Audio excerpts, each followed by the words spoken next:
তখন এই তবুবুর রহমান তপু ধানের শীষের প্রতীক নিয়ে বিএনপির চেয়ারম্যান হিসাবে ভোটে দাঁড়ায়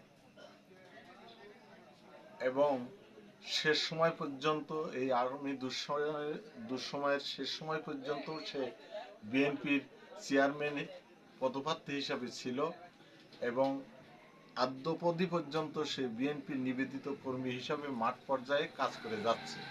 আমরা অত্র এলাকার এলাকাবাসী তার চেয়ারম্যান হিসাবে দেখতে চাই।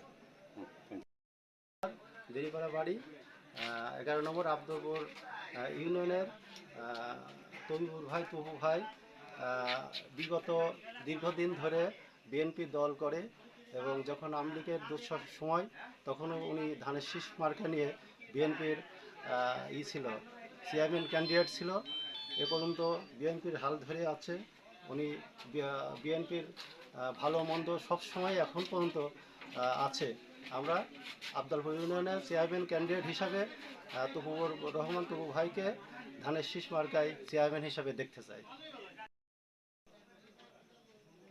পরিচয়টা দিতে হবে আগে। পরিচয়টা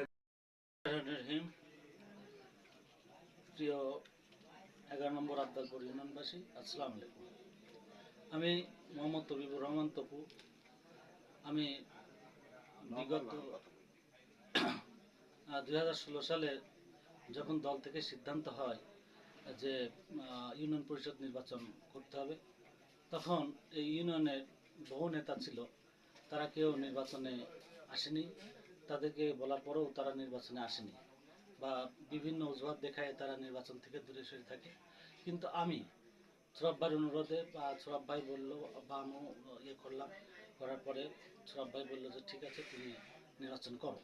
তো সেই হিসাবে আমি 2016 সালে ধানের শীষ প্রতীক নিয়ে মির্জা ফখরুল ইসলাম আলমগীরের স্বাক্ষরিত যে ধানের শীষের যে রয়েছে মনোনয়ন ফর্ম রয়েছে, সেই মনোনয়ন ফর্ম এখনও আমার কাছে আছে। সেই মনোনয়ন নিয়ে আমি 2016 সালে নির্বাচন করলাম।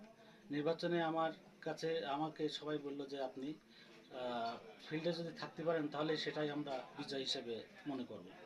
তো আমি সেটাকে মাথায় নিয়ে সেটা করে আমি 2016 সালের সেই নির্বাচনে আওয়ামী দুঃশাসনের সময়ে আপনারা জানেন সেখানে একটা ভোট চাওয়ার মতো কোনো পরিস্থিতি ছিল না এবং সে জনগণ বা সাধারণ মানুষ ভোটের কথা বলতেই পারতো না, ধানের শীষের ভোটের কথা।